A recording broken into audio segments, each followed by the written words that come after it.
All right, well, we got rained out today. There's a postponement set for tomorrow. There's going to be a doubleheader. It's a split doubleheader. So it's a day-night, 1 p.m., 7 p.m. The Yankees will finish up this series tomorrow against the Angels and hopefully try to, at the very, very, very, very least, win the series. But I prefer we sweep that team because I don't think they're very good. Welcome to the show, episode 375 of BD4. Let's get into it. This is RJ-Carbone, and you're listening to BD4. This one by Mattingly. Oh, hang on to the roof. Good. Doug Rose. He shook up the world again. Anthony for three. Bang! That one goes down. And the game is tied. See ya. A monster home run. Back-to-back home runs by the baby Bombers. Penetrates, creates, and shows some dexterity as well with the left hand. Right to left. It's on its way. There it goes. And the Yankees are going for the win. Oh! It's good. Off the window. Oh, Jimmy Barrett. Unbelievable. The first punch he threw. Houston ducks under. Got it. With 8 10 left. It's time. Yankees win. Yankees win.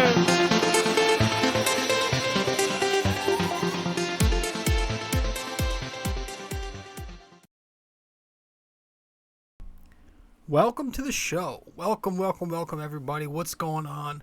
I'm your host, RJ-Carbone, and you are listening to, or maybe watching, episode 375 of BD4. I'm your host, RJ-Carbone. Welcome to BD4, where there's no better way to get your Yankees and Knicks analysis. We also do MMA now too. Yanks every series, Knicks every game, MMA on the weekends. Welcome. Today is Wednesday, June 1st. As I am recording, and as you're listening to this, I would say it's probably at the latest Thursday, June 2nd, unless I can get this episode up the night of June 1st. But thank you for stopping by. Obviously, if you're a Yanks fan, you're here. And you're here because, well, maybe you have nothing else to do since the Yankees were just postponed. Speaking of being postponed, speaking of the weather, they were postponed because of the rain. If you do hear noises in the background, it's most likely the rain hitting the top of the shed, and you'll also probably hear some thunder. But I've got the windows open because it's really hot in the studio here. So if you do hear noises, it's just the rain and the thunder and shit. Hopefully it doesn't pick up too loud. Hopefully this mic doesn't pick it all up. But welcome to the show. If you are new here to BD4, well, welcome to the podcast. And if you want to subscribe to this podcast, you can do that. You know the many platforms that we are on, YouTube, Spotify. You can watch the video format on there.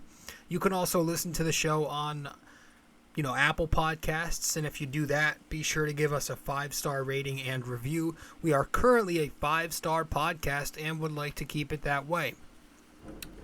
We'll also listen to us on Spotify.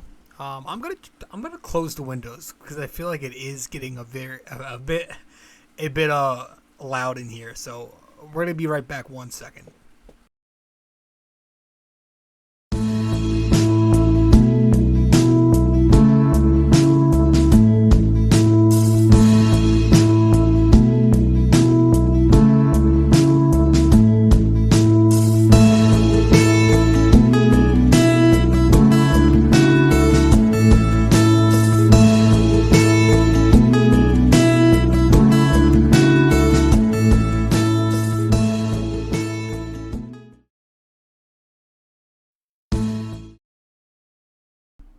All right, that should be good. Welcome back to the show.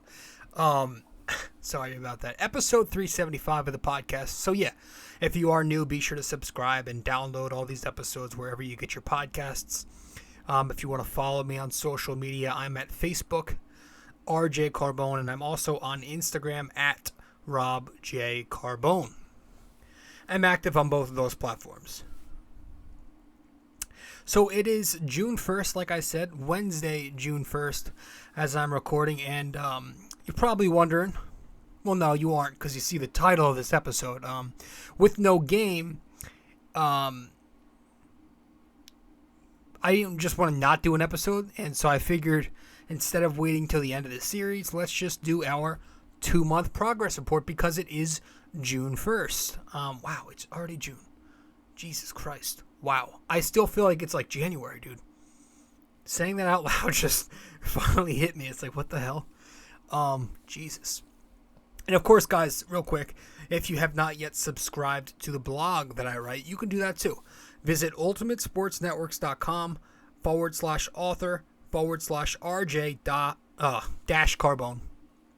All right, or you can just go to ultimatesportsnetworks.com and put into the search bar my name or the title of my blog, the Bomber Bacher blog. And be sure when you subscribe to the Bomber Bacher blog on ultimatesportsnetworks.com, use code 6A2841ERJC. This way you get a discount 10% off everything.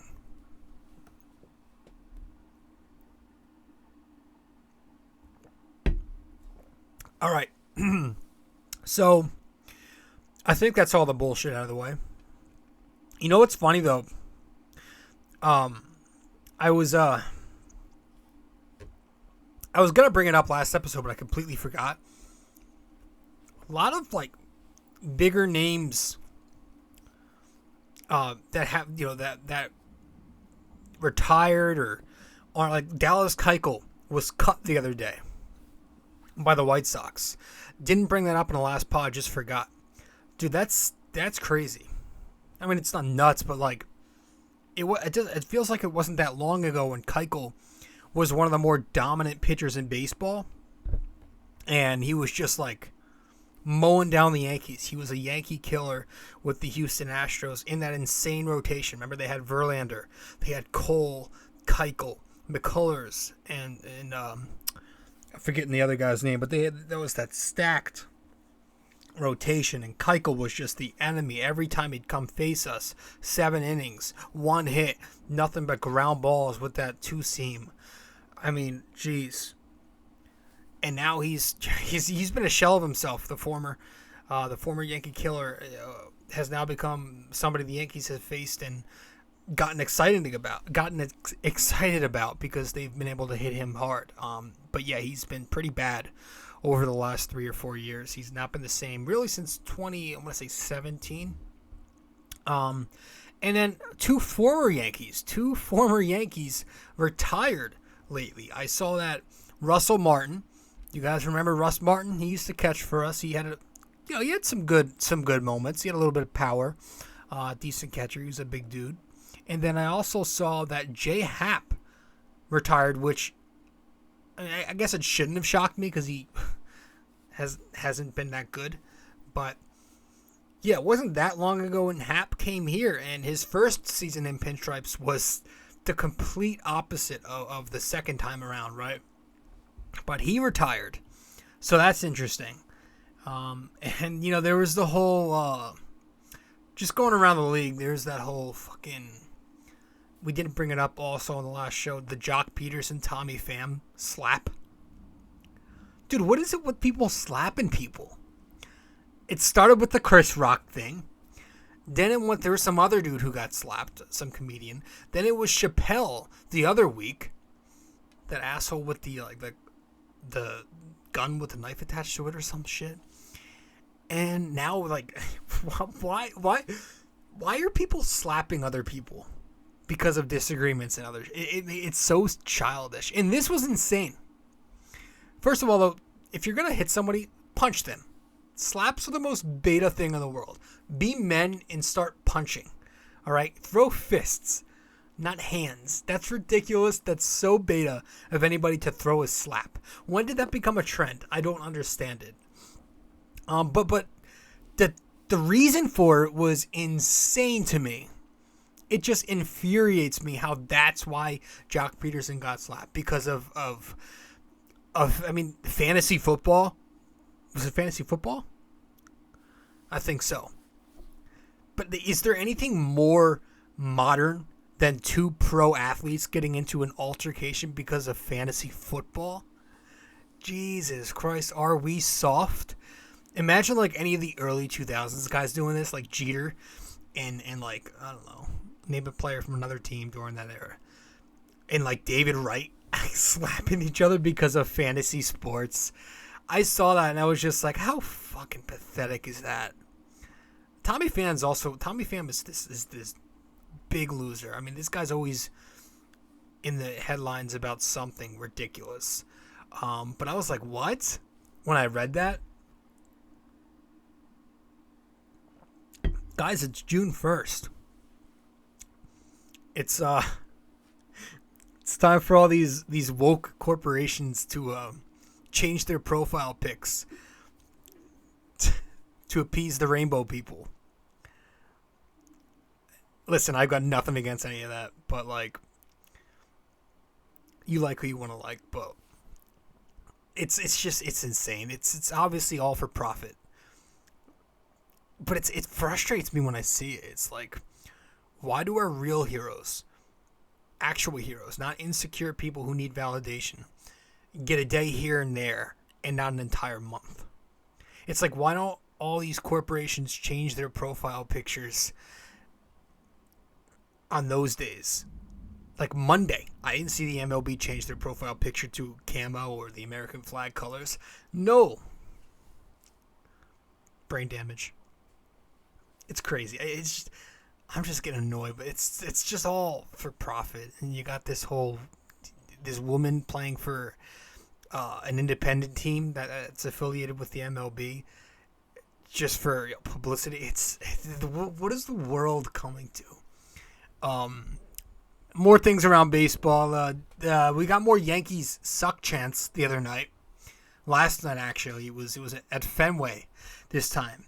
It was in the middle of a Red Sox-Reds game where the Red Sox were getting blanked by the 2-40 Reds. And this was the night after they got blanked 10-0 to the goddamn Orioles. And they had the audacity to chant the Yankees suck from 11 or 12 games behind them. But hey, like I said, and like I've been saying all year, this is what Yankees fans have wanted. At least I did. This is what it's supposed to feel like as Yankees fans. The world is against you. Everybody's always thinking about you. You're hated. That's the mentality that we love. Speaking of I don't know where I was going with that.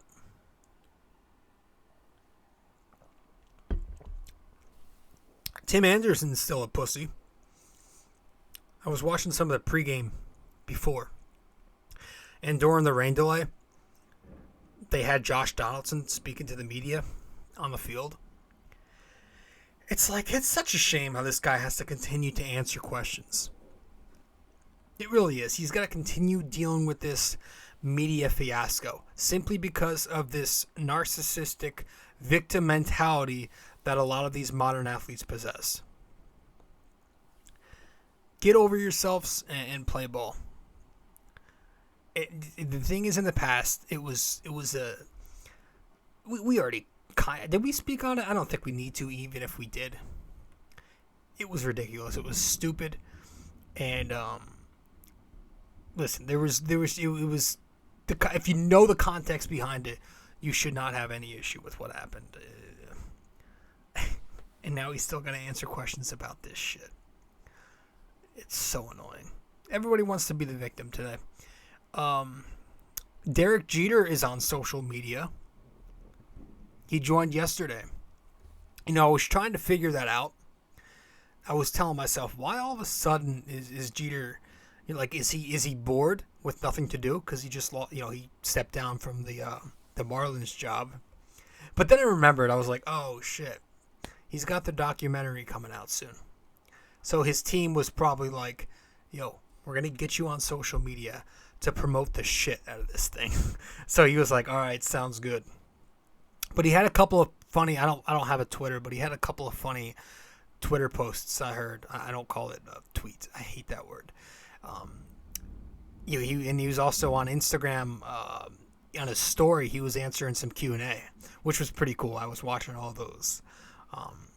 But yeah, he's now on social media. I actually always thought he was on social media. I had no clue he wasn't. I just thought he never used it. And if you probably heard that was a loud thunder bang. Guess Josh Donaldson's bringing the rain.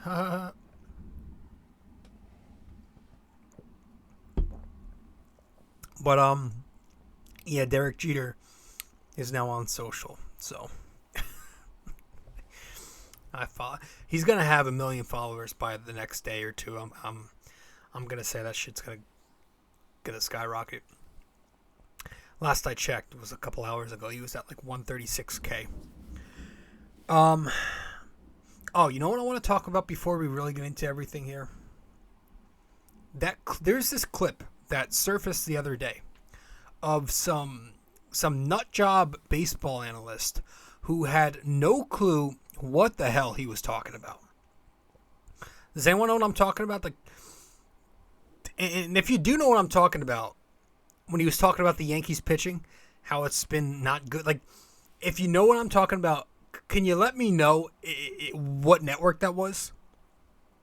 It kind of looked like SNY, and it wouldn't be shocking if it was SNY, obviously. But I need to know, because he was saying some egregious bullshit, even shit that I would disagree with. I mean, ranging from the Yankee pitching has been decent, but not great. He called Cole a number 3 pitcher. He called Severino a back end of the rotation pitcher, saying how Cashman needs to go out and get an ace for Hal because they do not have an ace. And he was saying, Cortez has been their best pitcher, but he said it like it was a bad thing. Just the way he was speaking and the tone of voice and the way he sounds. I mean, if you saw the clip, he literally sounds like what I envision the Yankee front office nerds to sound like.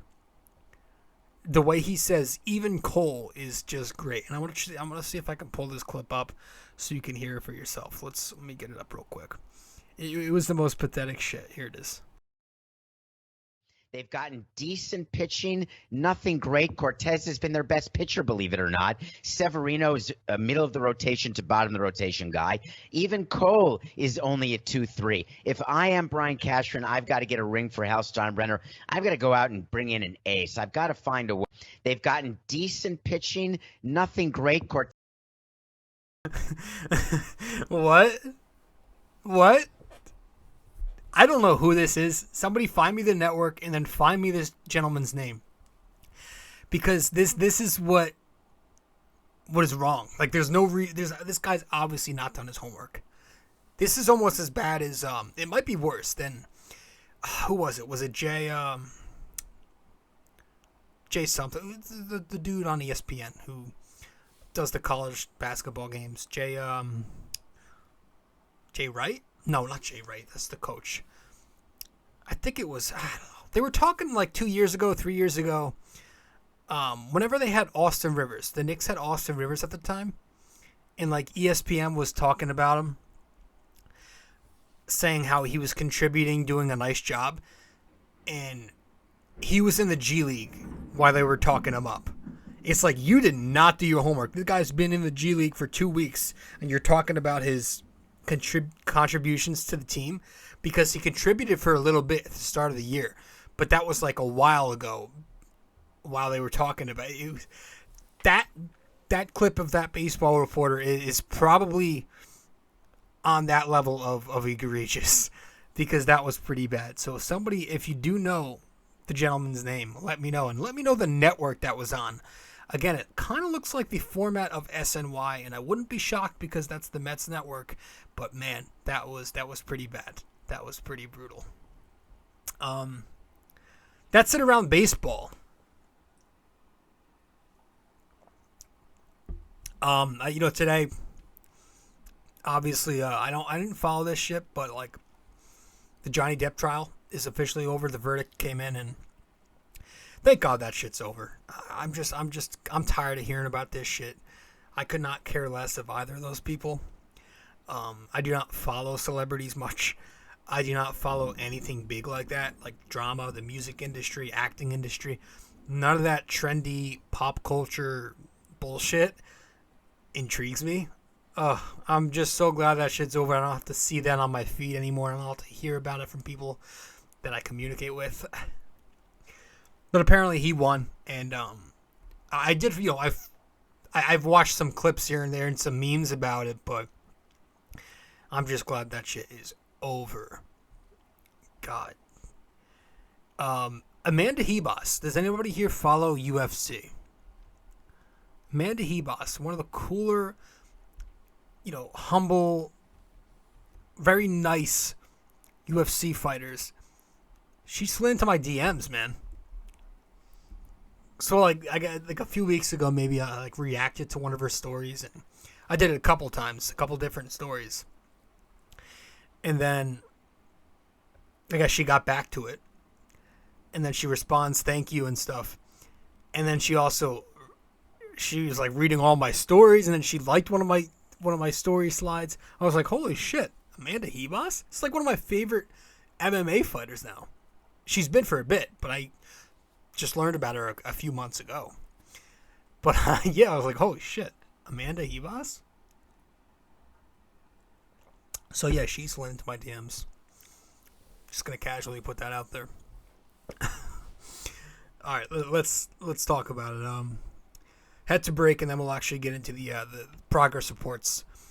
I guess we'll save the the game one recap, because the Yankees did play the first game on Tuesday yesterday as I'm recording, and they won 9-1. But we'll save that.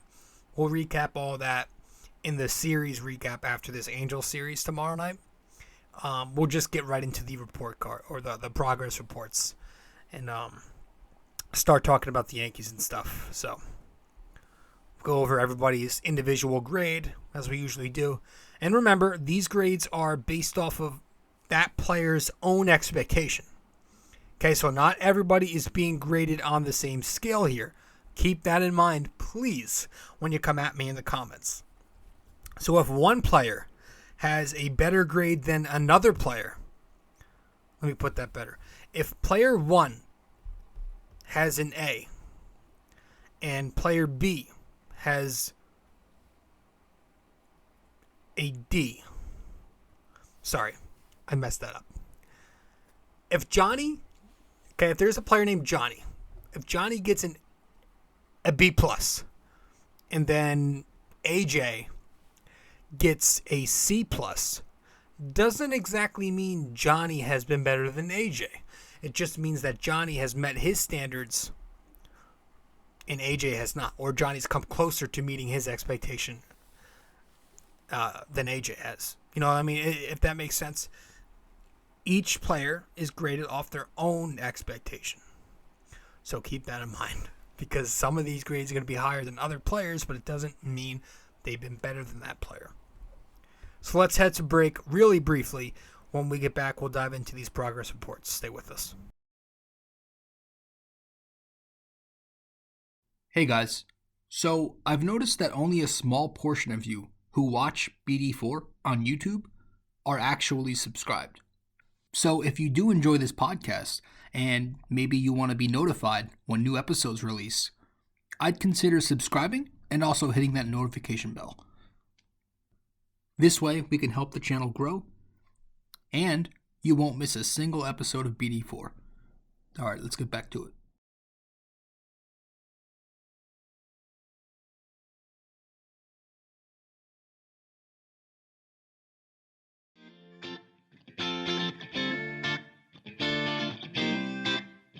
So, if you guys want to follow me on social media, be sure to do so right now. I'm on Facebook at rjcarbone, and I'm also on Instagram at rjcarbone. Once again, if you want to find me on Facebook, that is rjcarbone. Instagram at robjcarbone.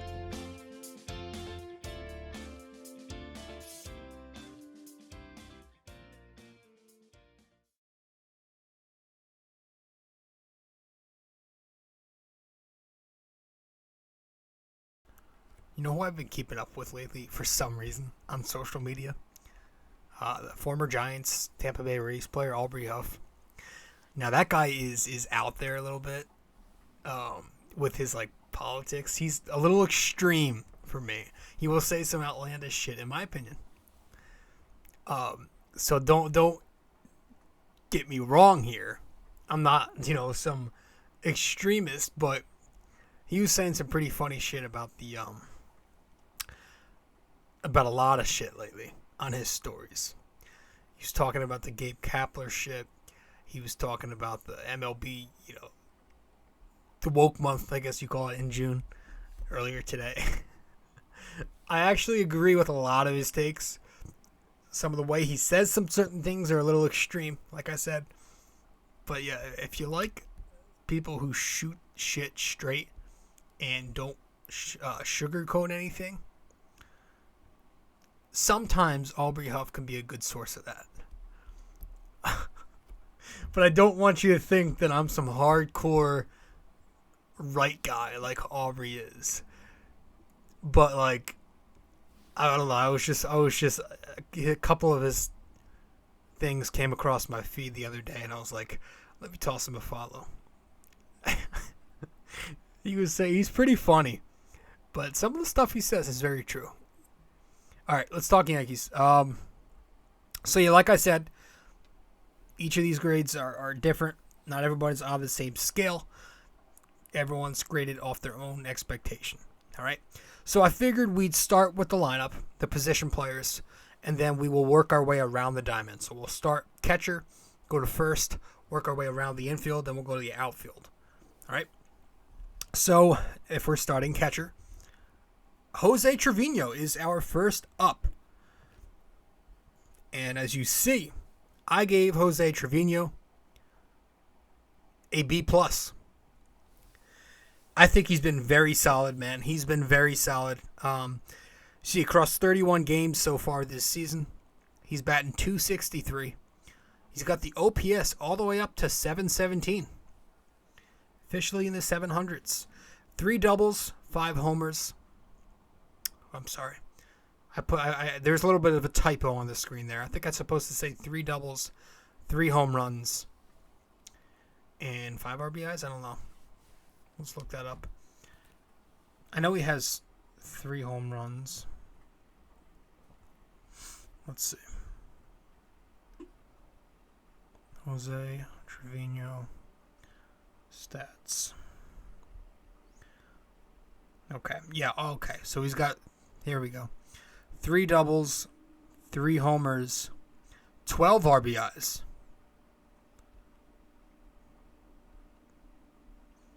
Is it 3 homers? Yeah, 3 doubles, 3 homers. 12 RBIs. No.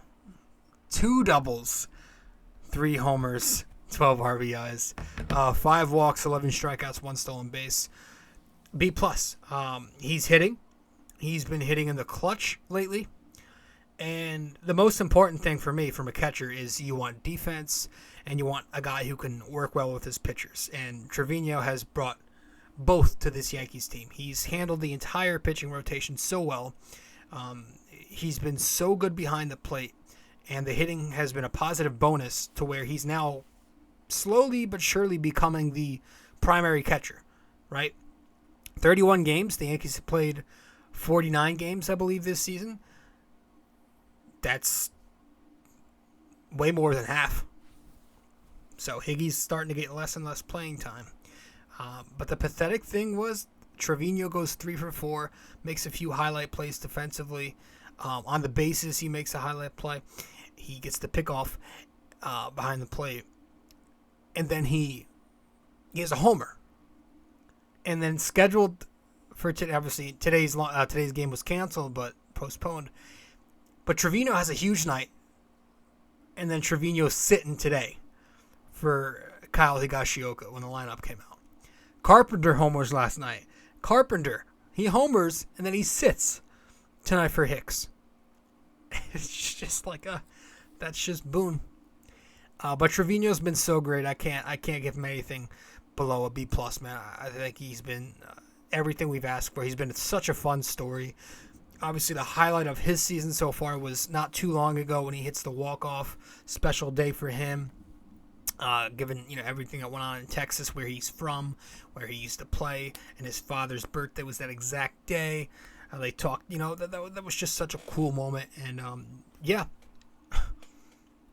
I did not expect him to hit at all. I was saying, I literally said at the start of the season, if our catchers can bat 220 and give you an OPS in the 600s, then I'll take it with their defense. And here's Jose Trevino batting 263 with a 717 OPS. It's a better average than Gary. I'm sure the OPS isn't far off. So yeah, he's getting a B+ for me. You know who's not getting a B+ is the other catcher on this team, Kyle Higashioka. Higgy. Though he's lost that nickname from me, remember. He's now officially Higashioka again. Through 28 games, he's batting 164 with a disgustingly pathetic 428 OPS, which is hard to do. That's hard to have an OPS in the 400s, dude. Because its OPS is on base and slugging. So if you're batting 164, you're on base. I mean, Jesus Christ. 2 doubles, 3 home. See, I fucked up his stats. I think I actually meant. You know what I did? That middle stat there might be Trevino's, and Higgy does not have any home runs. So if you're watching the podcast and you see that graphic, that's incorrect as well. He has no home runs on the year, man. So I gave Higashioka a D. The only reason he doesn't have an F because his expectations weren't that high to begin with, and his catching, although not good, not great, has been better than Gary last year.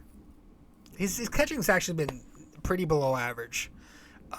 He leads the league in pass balls. He's not really that good. Yeah, I don't know. I was gonna try to save him a little face there, but maybe a D is too complimentary. He's not been good. Higashioka gets a D for me. Let's go over to first base and talk about Anthony Rizzo.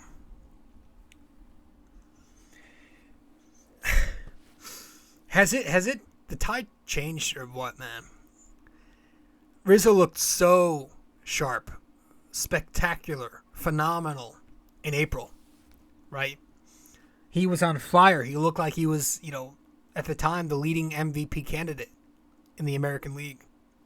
The home runs, he was at one point leading the American League. He was up there in RBIs with Jose Ramirez. I think he had the lead there.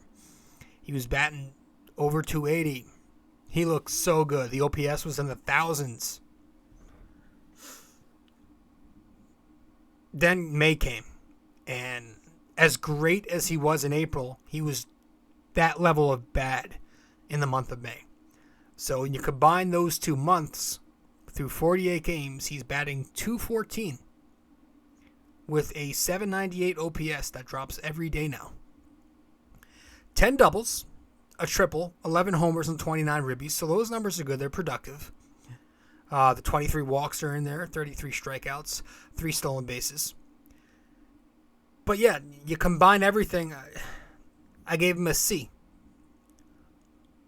Some good, some bad. 2 completely different months. I guess that balances it out, right? He had an A caliber April, and he's having an F caliber May. He had an F caliber May. So it only makes sense that it's a C. He's still playing good defense. I'll give him that, but that is not enough because we got him to be this spark. And he's been anything but that. He's been a dud for over a month now. So Rizzo gets a C. The numbers, they're still productive looking, but a majority of that was from the first month of the season. Let's go over to second base. Gleyber Torres. I love it, man. I love what I'm seeing from Gleyber this season. I gave him a B. Through 46 games, he's got the numbers up. They're starting to climb up. Batting 250 with a 762 OPS. 6 doubles, a triple in there. Could have been 2. 9 home runs, 24 RBIs. 8 walks, 31 strikeouts, and a stolen base. 1 second.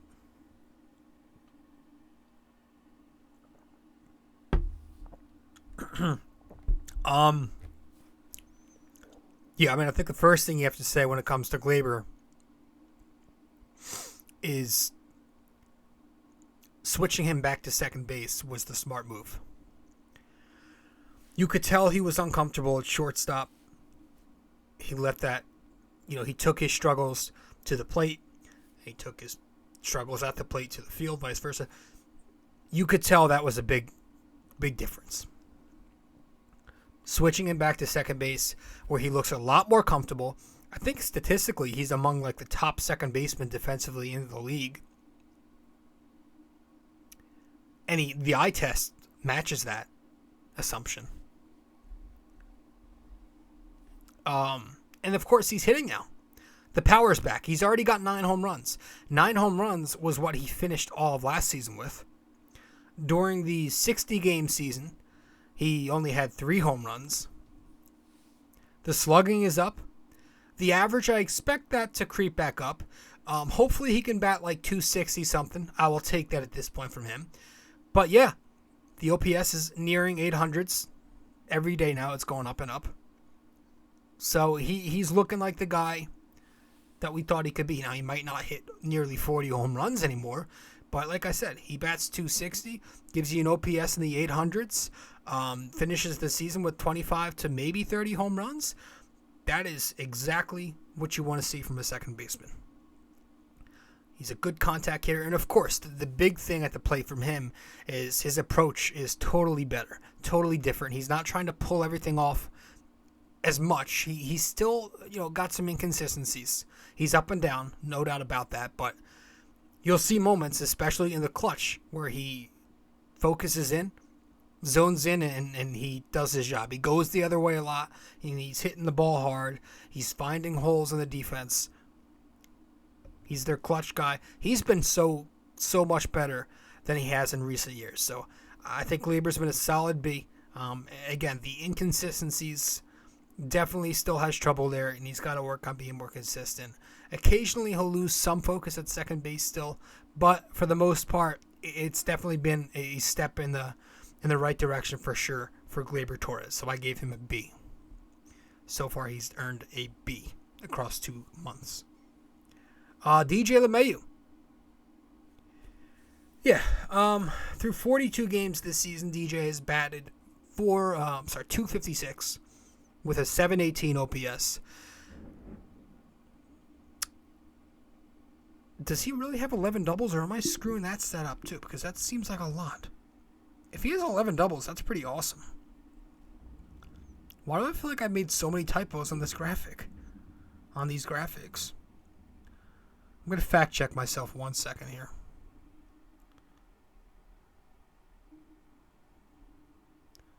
Wow, he has 11 doubles. All right, nice. 256, 718 OPS, 11 doubles, 3 bombs, 19 ribbies, 15 walks, 23 strikeouts, and a stolen base. I gave DJ a C+. Yes, he's playing good defense. Very good defense. He's playing first base defense. Very, very solid first base defense. He's playing a very, very good second base defense. At third base, I actually think he's been the best over there. He's been exceptional at third base. So he's versatile. And he had a really good April. Really, really good April. May, he's had a lot of inconsistencies. He's had a down month. And so that's why his grade has dipped to a C+. He's hitting the ball on the ground a lot. Hopefully, a lot of that had to do with the wrist injury, because he has looked better so far upon return. 3 games back, he's had at least 1 hit in each of those games. Yesterday, he had 2 hits and a walk. He had the double in there. He had a couple doubles already since coming back. So he looks a lot better at the plate since returning. Hopefully, that's a positive indicator that he's going to get back to being that guy. And when I mean that guy, I mean that leadoff catalyst, the guy that we know can, bat around 300. That's all I'm asking. I'm not asking him to be Ty Cobb again. But if he can start batting 290 to 300 in that range, give you the OPS 750 to 820, around that. That's great. I don't need him to hit home runs, okay? He finishes with 10 to 15 and has the numbers I just mentioned previous to that stat. I'll be fine with it. But just be the leadoff guy that gets on base, that gets hits, and, slaps the base hit the other way when there's a guy on second and third. I still want to say that he can get back to that. I hope. Because, again, these 3 games, a small sample, but 4 hits so far. A couple of them are extra base hits, so hopefully he's going to turn it around. A lot of people think he was like a juice ball merchant. Some people are saying, I don't know. I just think, like I've said before, he's just not as good as we thought. He had an outstanding first year and an outstanding COVID season.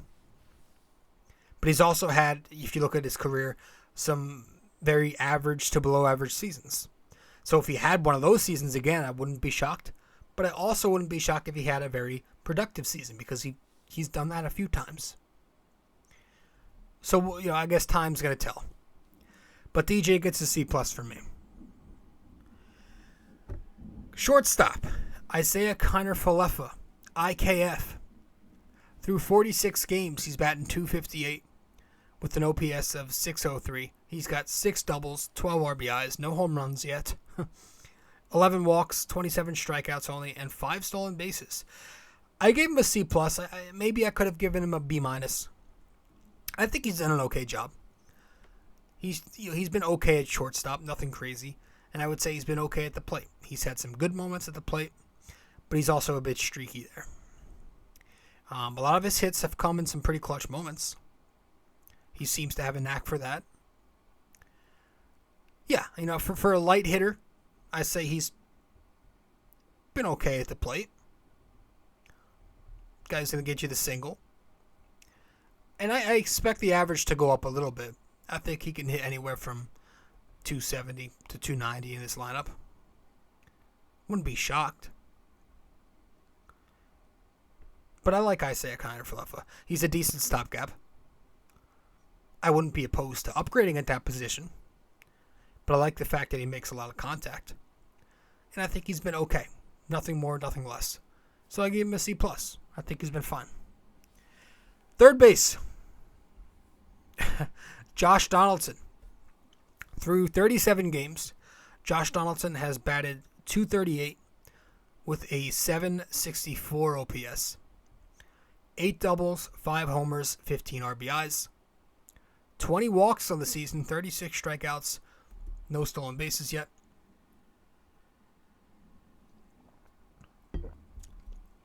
And he's playing very good third base. So I gave him a B. I think he's been productive. Got off to a very, very slow start for a little bit. But it's been very solid for, I'd say, about a month now. Maybe he was a bit high of a grade. Could have went to a B-, but I'd say a B is fair. I'd say Josh Donaldson has been productive, giving them power and defense. And that is what they signed up for. So, I gave Josh Donaldson a B. Let's move on to the outfield. Let's get to the outfield when we get back from break. Stay with us. Be right back.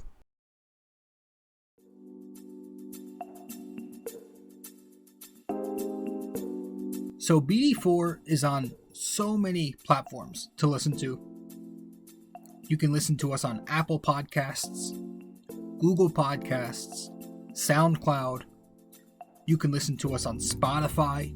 You can find us on our sponsor, Anchor, and many other listening platforms as well, wherever you get your podcast. But we are also available to watch on YouTube.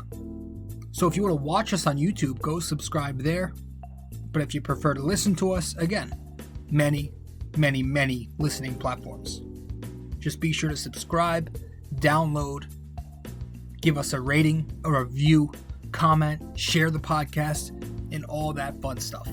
This is BD4, where there's no better way to get your Yankees and Knicks analysis.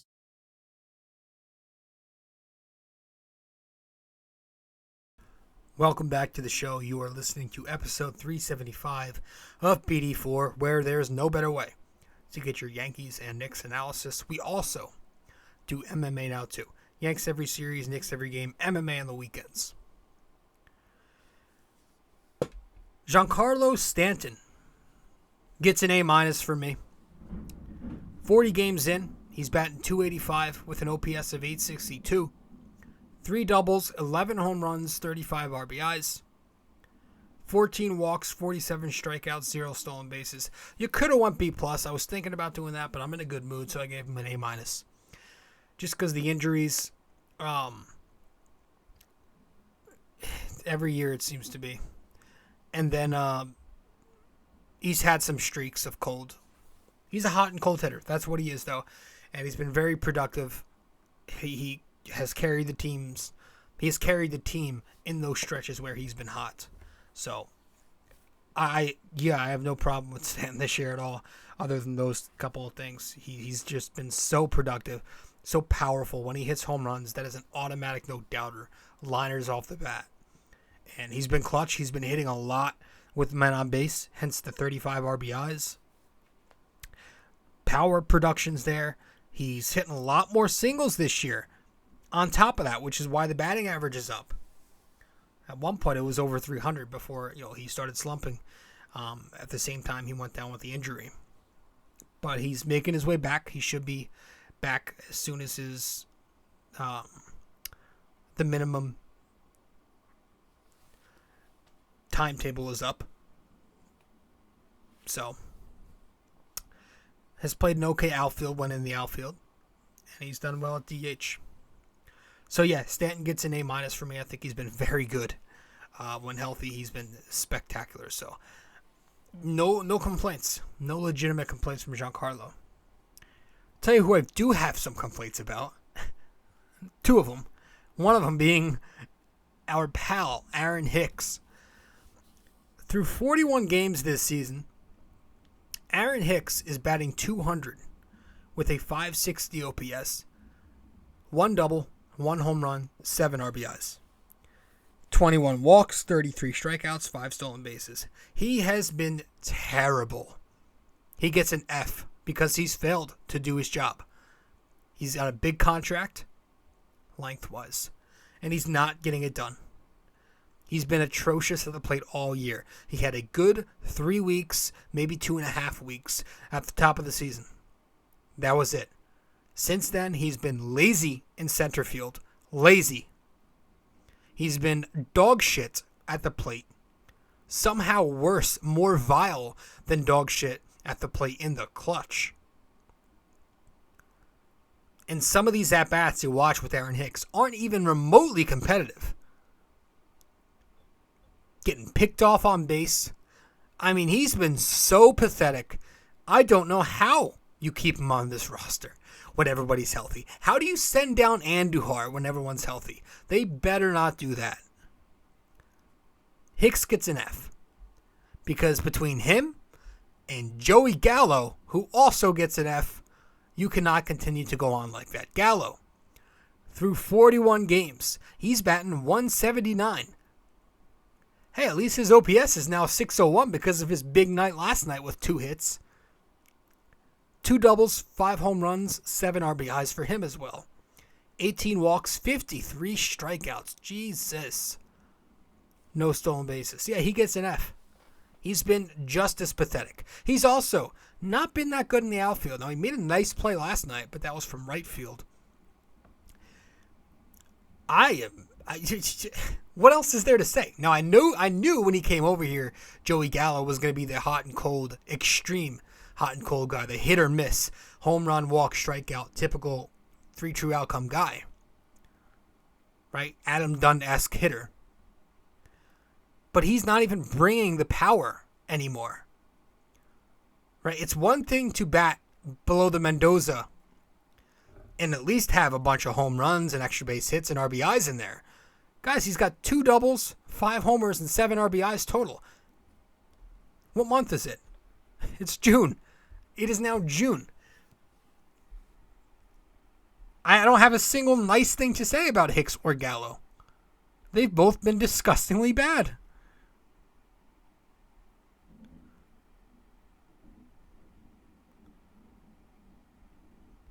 Oh, let me check. Yeah, you know what? I thought I was wrong. I fact-checked myself. I was like, does he actually have 7 RBIs with Hicks? He also has 7 RBIs. So he's been really bad. Now, he gives some effort in the outfield, but he's just not been as advertised. He was supposed to be this gold glove left fielder. We haven't gotten that. So Hicks, Gallo, disgusting. It's amazing the Yankees are where they are with 2 black holes in the lineup. 2/9 of their lineup is a disgusting joke, and they have the most or the best record in baseball. Jesus Christ. Let's get to some other positives here, though. Let's brighten the mood with Aaron Judge, who's the opposite of an F. Aaron Judge gets an A+. He's in a contract year, and he's showing everybody why he decided to decline the initial offer. 47 games in, he's batting .303 with an OPS of 1.029. 9 doubles on the year, 18 home runs, 38 RBIs, 21 walks, 53 strikeouts, 3 stolen bases. He gets an A+. He's been hitting the ball in all facets. Right? Not just slugging, but he is hitting. Singles, doubles, homers, walks. They're all there. The walks are down a bit for him, but they're still decent. His walk rate's all right. But he's hitting instead, and I love that. We're used to Judge hitting 275, 285. He's batting over 300 this year. He's matured so much as a hitter since he first came into the league. Everybody expected him to be this low batting average guy who just slugs. He's a legit all-around hitter. And he's an all-around baseball player. He's a good baseball player. He's an excellent job.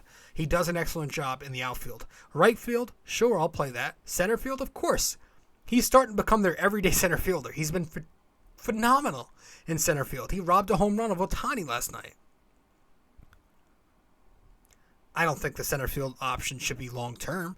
I think we really need to make an upgrade there so Judge can go back to his natural position, which is less demanding on his body in right field. But he's done the job exceptionally well so far. He's been playing like a $300 million player. He's been playing like the MVP. He's a top player in the game, right there with Trout. Judge has been absolutely perfect this year. I have no complaints with him. He's stayed healthy for the most part. Knock on wood. Actually, he's stayed healthy, period. Knock on wood. And he's produced even beyond the expectation I expected. Like last year, he had a good year. But this year, he's having a better than his rookie year. All the home runs he's hitting are crushed. He's going oppo with them. He's pulling the shit out of them. He's been producing in the clutch. He's been very clutch. The start of the season, he didn't really produce in the clutch. You know, that Boston series, he got off to a bit of a slow start. But, I mean, that's the only thing we have to nitpick. He has been absolutely amazing. So Aaron Judge gets an A+ to round off our position players' progress report. We will go to the starting rotation, pick them apart one by one, then we'll grade the bullpen as a whole this time. But we'll do that when we get back from break. Stay with us. Be right back. All right, folks. Now, if you are listening to BD4 on Apple Podcasts, be sure to give us a 5-star rating and a review, if you so please.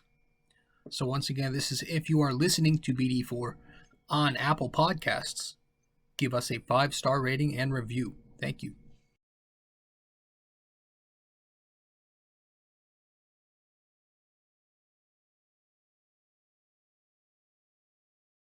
Welcome back to the show. I'm your host, rjcarbone. You are listening to BD4, episode 375 of the podcast.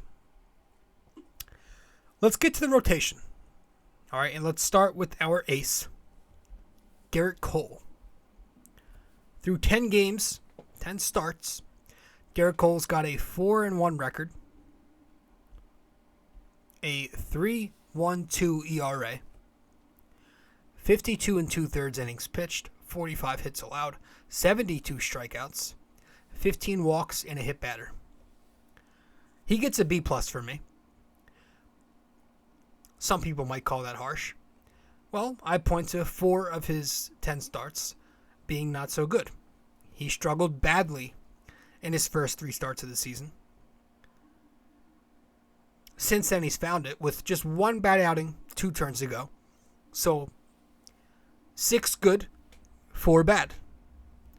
That warrants a B+ to me. I think he's been good. Very good. His fastball is good. When the fastball gets hit, it gets hit very hard for extra bases, but it's not often that it gets hit. There's a lot of spin, a lot of velocity on that fastball, as we all know. I think he's 90th percentile in velocity. He's using the cutter this season for the first time, throwing it 14% of the time. It's around 92 to 94, and it's worked very well for him. The slider is working great. The changeup, too. The curveball has been hit around a lot. I think the opponent batting average on that, I was checking on the nerd site, Baseball Savant. I think opponents are hitting 400 on the curve. But outside of that, he's been very good. So I think Cole has found it. He's quieted down those spider tack rumors. And the numbers on the year are kind of what I expect from him going forward post spider tack. Very good. Might not be Houston Astros Garrett Cole, pre-spider tack Cole with the Yankees. No, but it will be very good. ERA in the low 3s. Maybe a smidge below in the high 2s. Going to eat innings, give you 6-7 on average. He's been good. Let's go to Severino. Sevy. 9 games, 3-1 record, a 3.38 ERA, 48 innings pitched, 40 hits allowed, 51 strikeouts, 13 walks, 4 hit by pitch. I gave Severino an A-. I think he's been so fun to watch, so good. He's got the swagger back, man.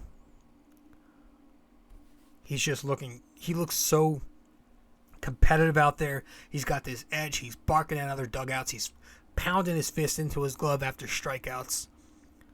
He's throwing hard. His secondary pitches are working great. He's got a lot more confidence in that changeup. The strikeouts are down a tad, I guess, but he's still racking up strikeouts. I knew he was having a good year all year, but once he had that Chicago White Sox outing a couple starts ago, that really told me that this is Severino. He's back. That was what got me to buy in again. He was so phenomenal in that start. Getting out of jams continuously. I loved it. Severino gets an A-. Jordan Montgomery. Gonna try to go a little fast here. We're almost done. 10 games in, he's been 1-1. He got the win last night.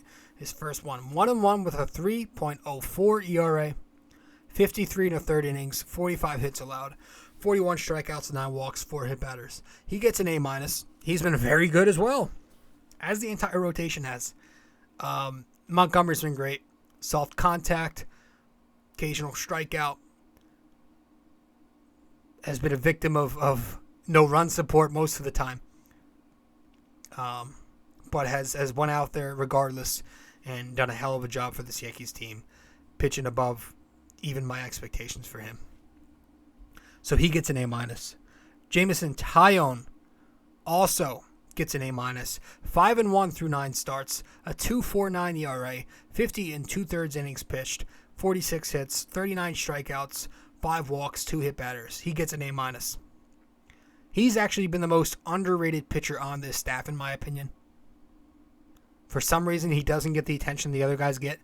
Part of that has to do with Cortez. Part of that has to do with Garrett Cole being Cole and always getting the headlines. But guys like Taillon have just, like, the guy's been so good. He hasn't allowed, I don't think he's allowed more than 2 runs yet. Maybe 1 outing, but I don't even think so. Knock on wood, too. He's been so good, dude. The cutter for him, he's throwing that, and that's a Matt Blake thing. Yeah, he's been a horse. Nestor Cortez, pitching like the ace of the staff. Nestor Cortez gets an A+.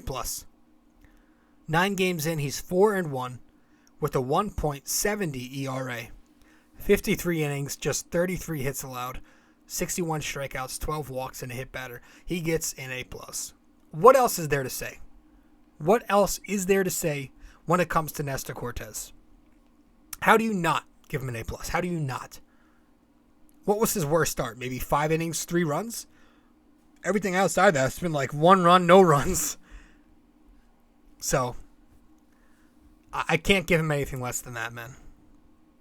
Nestor's been unbelievable. Let's get to the Yankee bullpen.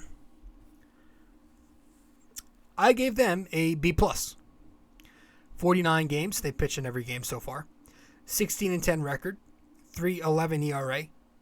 Have thrown 162 in 2/3 innings. 37 hits allowed. That's an incorrect stat. I know that's not right, is it? Have they been that good? There's no way they've allowed just 37 hits in 162 and 2/3 innings. That might be a typo. Somebody please look that up, because that'd be insane. 175 strikeouts. Yeah, I don't think that's right. 63 walks, 7 hit batters. But still, they've been good. You could have won A-. I just don't think they're the deepest. I think outside of Clay Holmes and Michael King, it gets a lot worse. There's a big drop-off there. You have a lot of slightly above average to below average guys after those two. Even King's been struggling lately. But Aroldis has been dog crap to a point where he's now on the DL. Chad Green wasn't great. He went to the DL. He's done for the year. Tommy John. Lasagna was absolutely dog crap as well. He's on the DL.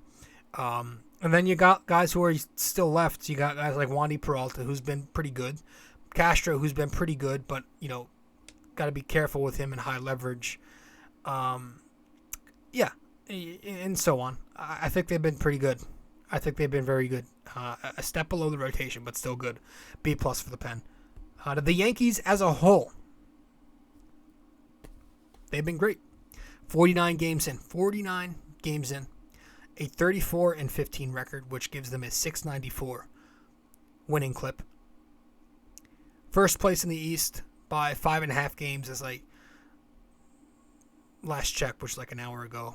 I know the Blue Jays are in the middle of a game right now. And they've got a plus 79 run differential.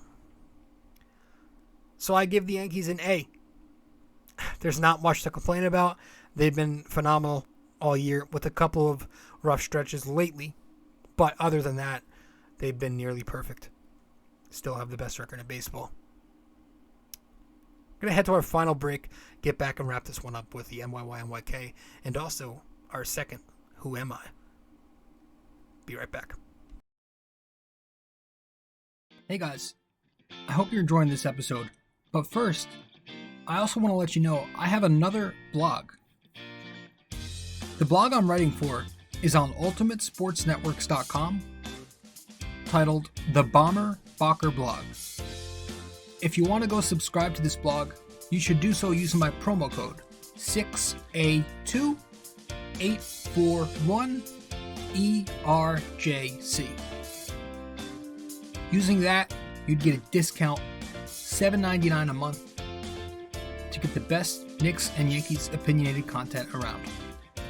Once again, guys, the Bomber Bacher Blog on ultimatesportsnetworks.com using promo code 6A2841ERJC, $7.99 a month.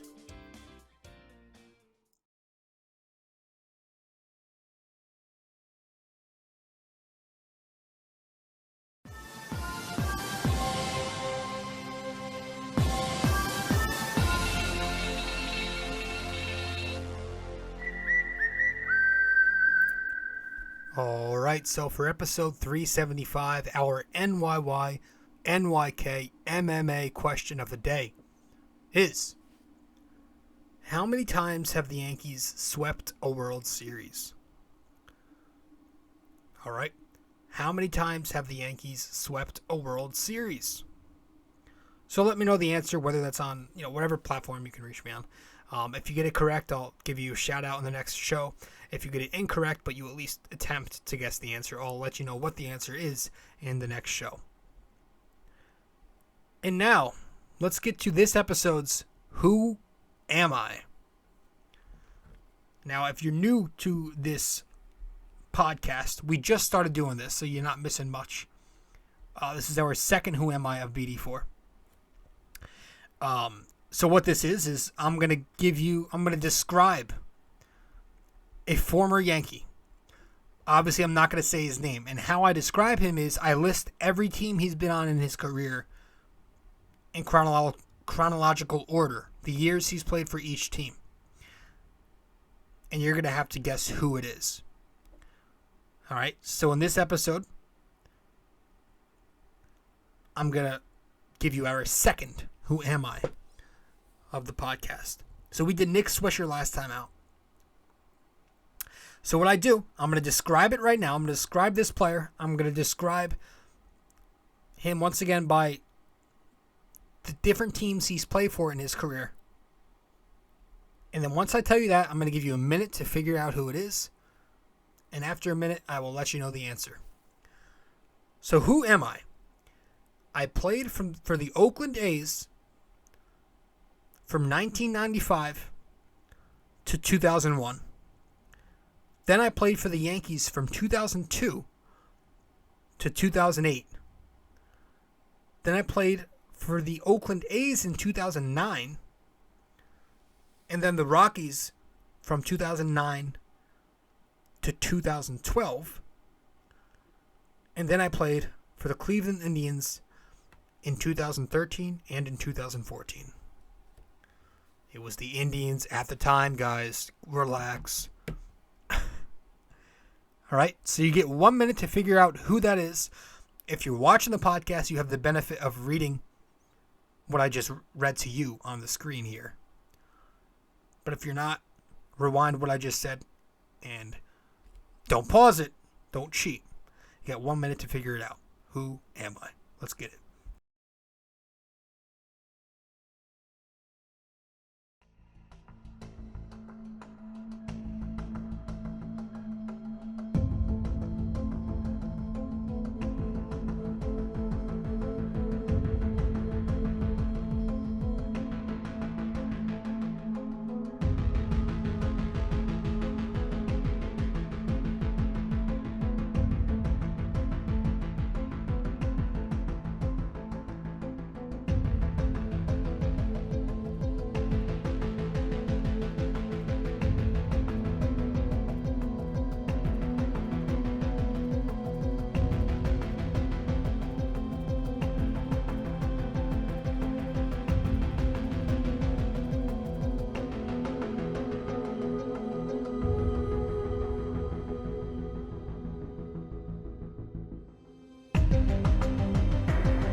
All right.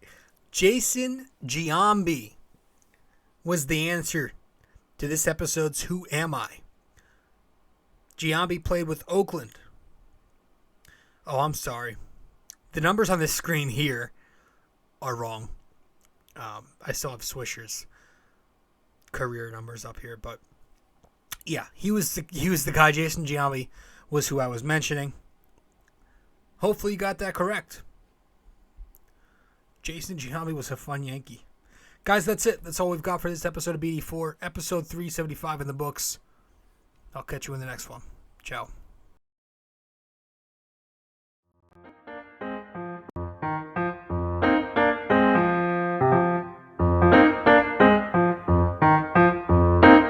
This podcast is brought to you by Anchor. It's the best way to make a podcast. Download the Anchor app or go to anchor.fm.